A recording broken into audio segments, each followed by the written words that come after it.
Техничкиот премиер инсистира на разрешување на министерката за труд и социјална политика Рашила Мизрахи. Бара и мудрост од ВМРО ДПМН, ама и самиот мудрува оти требале да предложат, например, некои од пратениците што гласале за Северна, ама и за протоколот за НАТО.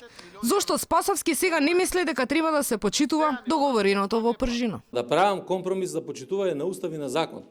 И посебно на министер кој што даде изјава свечена пред собранието дека ќе го почитува уставот и закон.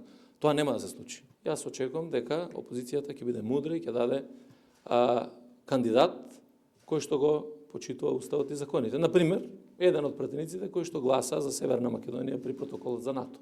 Еве како можно решение, иначе одлуката е нивна. Дали ваквото инсистирање на техничкиот премиер има за цел да ги исплаши сите, па и граѓаните, да ја употребуваат Северна и покрај правото на самоопределување? Зошто истовремено Спасовски, ако на вистина се грижи да се почитува уставот, не побара санкционирање на некои од редовите на партијата за антисемитските напади кон Мизрахи? Оваа тензија од техничкиот премиер доаѓа веднаш по неговото грубо кршење на правото во понеделникот вечерта, кога дозволи корекции на законот за јавно обвинителство без почитување на процедурата. Во собрание та праќа нов.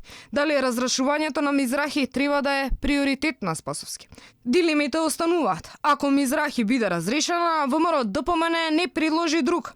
Тогаш нејзината заменичка до изборите останува да ги врши функциите, што секако не е во духот на Пржинскиот договор. Дали ова е притисок или провокација на Спасовски во нов обид за одложување на изборите? Инаку барањето за разрешување на Мизрахи следи откако министерката неколку пати се појави на пресконференција пред табла со името Република Македонија. Незиниот став е оти таблата ја затикнала кога ја презала функцијата и дека пред неа и во минатото поранешната министерка Мила Царовска одржувала средби пресконференции пред таблата. Првиот удар врз Мизрахи беше на антисемитска основа и тоа од функционери и поддржувачи на СДСМ. Мерсиха Смајловиќ, алудирајќи на етничката припадност на Мизрахи, и порача да си стави Давидова звезда. Пожестока од неа беше видена Бошкова Мицевска, која на социјалните мрежи важи за голем поддржувач на политиките на Социјалдемократскиот сојуз. Без никаква причина, таа направи етничко профилирање на техничката министерка. Дел од незините пораки на социјалната мрежа Facebook добија лајк и од Зоран Бојаровски, советник за медиуми во владата.